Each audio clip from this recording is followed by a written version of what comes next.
1994. And he continues to enjoy his Rotary role with his wife, WUPD. While he runs a group of companies with 600 multidisciplinary staff in 10 locations in Malaysia and Brunei, his sportsman background is helping me keep fit and keep checking on our district's Rotary. We have 74 Rotary clubs, 72 Rotary clubs now, 36 Rotary clubs with about 2,240 Rotarians and 406 Rotaractors. So it takes a mammoth task for keeping everybody together, but that's our district governor for you. And he's going to say a few words. Thank you.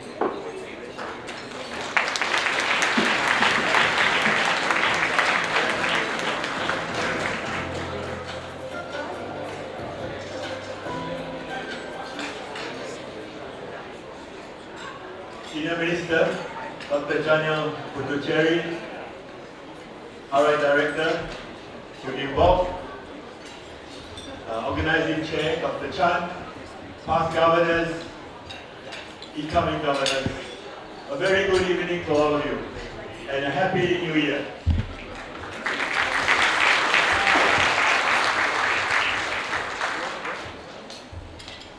We are gathered here tonight to celebrate Rotary's birthday. We're here to celebrate 119 years of service above self.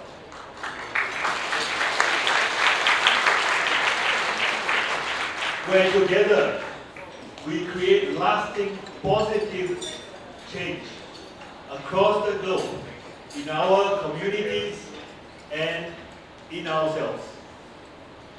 And at the same time, we're also here to remind ourselves the importance of understanding and peace. I thank Dr. Chan, the President of the Rotary Club of Singapore, and his committee for putting in all the hard work to make tonight possible. Thank you, Dr. Chan.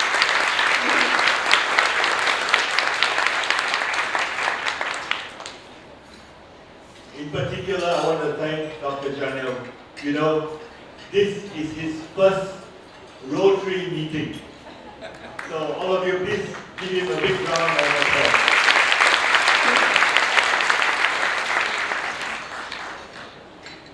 I mentioned just now about tonight, reminding ourselves of the importance of understanding and peace, which is very different from being reminded of the conflicts around the world that we hear constantly every day. You see, conflicts arise from misunderstandings. And misunderstandings start from us human beings.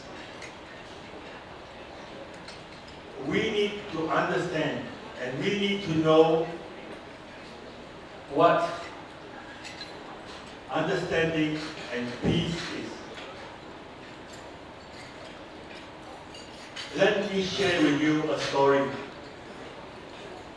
When I was a young boy, I lived with my cousin and my grandmother.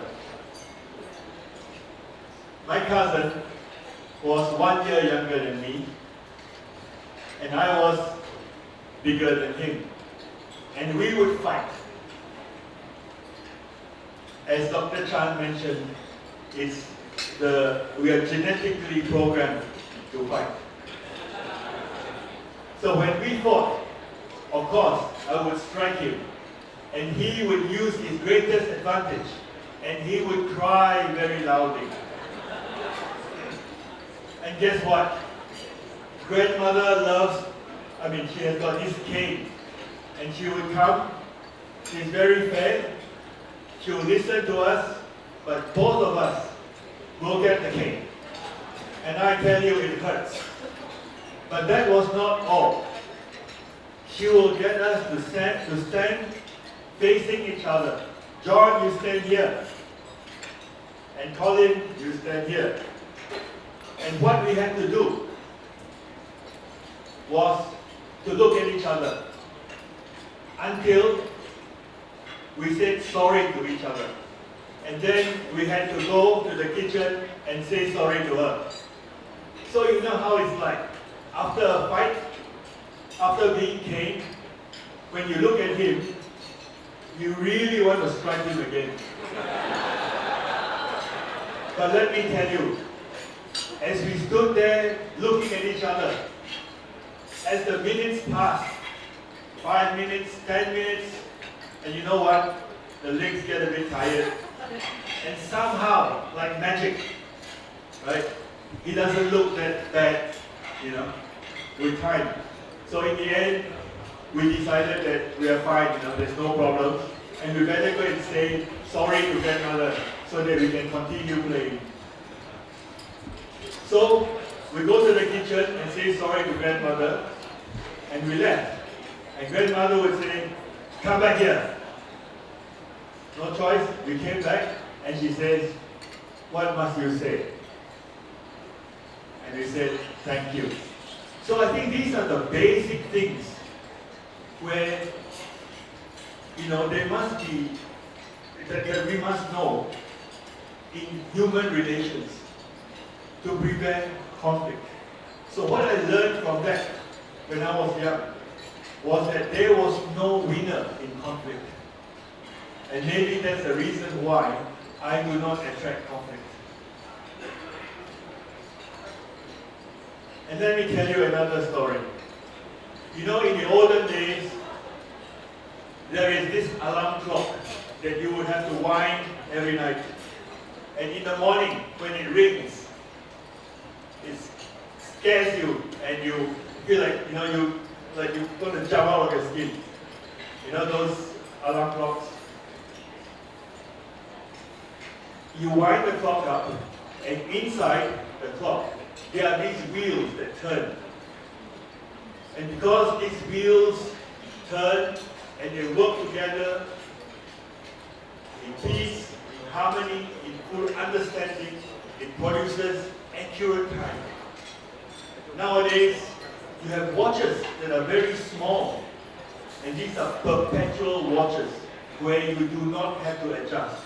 It tells you time, it tells you the day, it tells you the date, it tells you whether it's day or night, it tells you whether it's a leap year, and so on. The list goes on. And in these watches, there are more than 200 of such wheels. Wheels, such as this rotary wheel. And all these wheels work together in perfect harmony to produce accurate time. And that is the message that these watches or clocks send out to the world, so that people can make arrangements like tonight. You know, senior minister is arriving at what time, we'll go downstairs and wait for him. So just imagine if our watches do not work properly. Right? What chaos it would be in the world. So I picture us Rotarians as these wheels. And the clock is like our Rotary clubs, our communities. And we need to work closely together so that we live and we communicate a message to the people around us, the message to the world. And what is this message? The watch and the clock tells time. But for us, it is a message of understanding and peace. So what is that message? To me, it is the Rotary four-way test. It is the Rotary four-way test of the things we think, say, and do.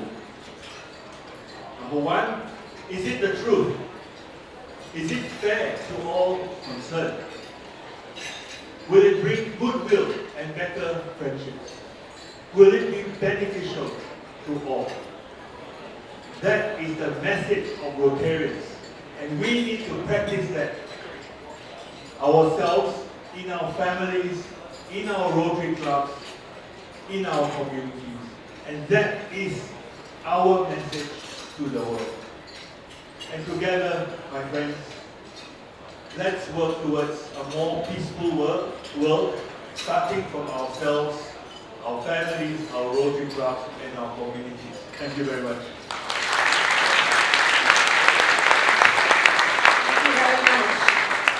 Thank you very much, Dr. Johnson, for sharing with us. I'm always amazed at how, despite attending so many meetings, every time I listen to his stories, they're always different. I don't know how he has so many stories to tell us, and I'm really glad that he shared that with us. And next up, we're very